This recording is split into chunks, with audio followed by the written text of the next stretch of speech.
electricity is not about one light bulb in your house. It's about productivity. It's about making sure that the future of our families, the future of this place, the future of Rizal, the future of Palawan grows in a sustainable way.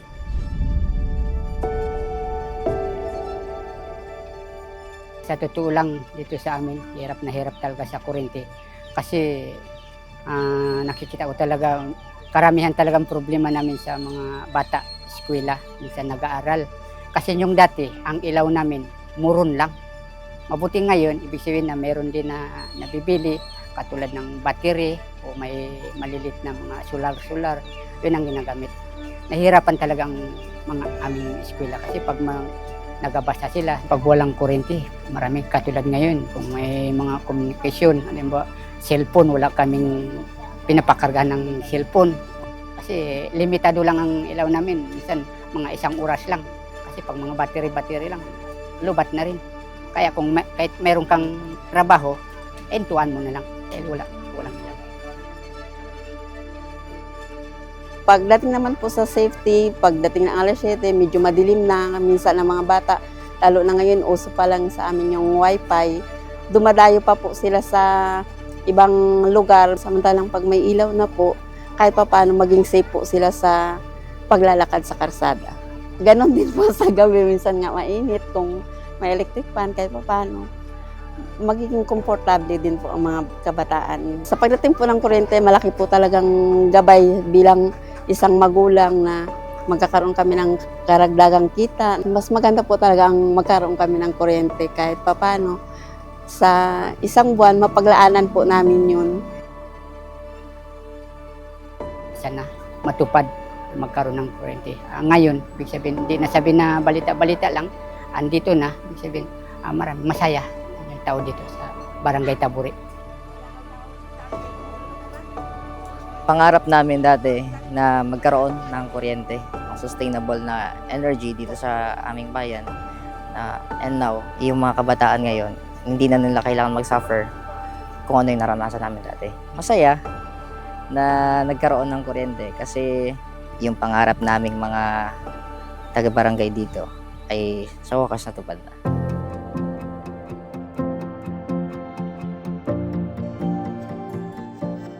We have four sites in Rizal Municipality.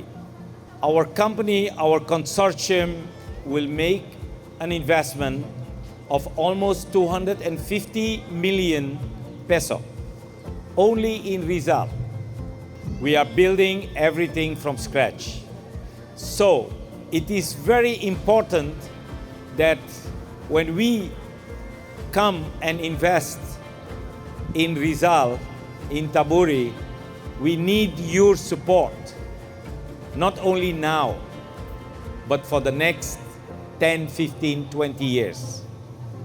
We need the support of the people to make sure that you support us to maintain everything, to take care that there is no brownout, that everybody pays their bill on time, so that we can make sure that you get high quality electricity around the clock. So bilang pagpapasalamat po, gusto po nating mag-celebrate today dahil from today mag-uumpisa na po ang construction at within the year po, makakatikim na po tayo ng 24/7 electricity. So sa ngalan ni ATEM at ng We Energy Global at makasama namin today, nagpapasalamat po kami at excited na po kami para makipag-construct dito, para makatulong rin sa isa't isa para mapunlad natin ang barangay ng Taburi at ang bayan ni Rizal. Maraming salamat po. Ito na yung hudyat na magkakaroon na ng liwanag yung ating barangay Taburi nang sa ganon, yung liwanag na yun ang masusundan patungo po sa patuloy na pangunlad ng ating barangay, maging ang ating buong bayan ng Rizal. Palakpakan natin ang lahat ng kapartners natin dahil sila po ay 100% compliant doon sa mga hininging requirements ng ating government. Lubos po kaming umaasa na ang proyektong ito ay mapapadali dahil alam natin dumaan sa proseso. So ito ay nakikita na natin na talagang ito po ay matutuloy, matutupad at makakamtan na po ng ating mga kababayan dito sa Barangay Taburi yung liwanag na hatid po ng ating hybrid microgrid power plant.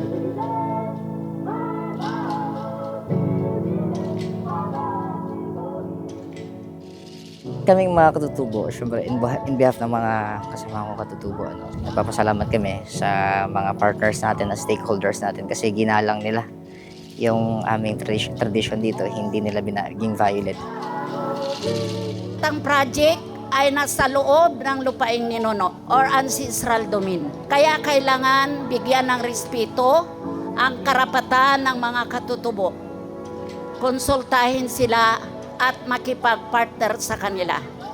Ngayon, mapalad tayo dahil kayo ang kauna-unahang tatanggap ng ganitong napakagandang proyekto. Umpisa lang ito. Marami pang gagawin ng lokal na pamahalaan makipag-partner dito sa kumpanyang ito para ang nasa remote area ay maabot ng pailaw na ito.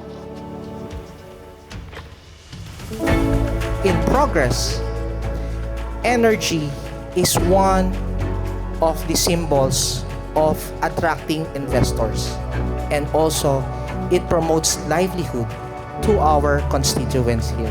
Hindi lang po hanap buhay ang binibigay po ninyo, kundi po pag-asa po para po sa aming mga kababayan. Magkakaroon po ng magandang pasilidad kung saan po mag-i-improve po ang mga education system ng aming paaralan dito po sa Taburi. At higit po sa lahat, bawat bahay po ng aming ditong mga kababayan ay kikinang na po.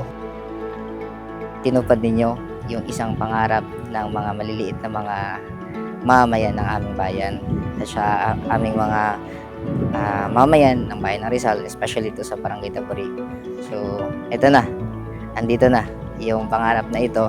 Sana gamitin natin ng tama at sana hindi ito yung magiging tulay na pagbagsak natin, because ito ay magiging tulay para mas aangat tayo, sama-sama tayong angat kasi tayo ay isang gobyerno. Ang gobyerno ay hindi lamang si LGU lang, kumbaga lahat tayo isa. Kailangan tayo magtulungan. Ito ang simula ng ating pag-unlad. So I want to thank you all for coming here and giving ourselves and you the blessings for success, for the big support to you and to us to make this happen today. We are coming from far, but we are one with you. And I want you to remember that we are not two separate groups. We are one of you. We are we energy.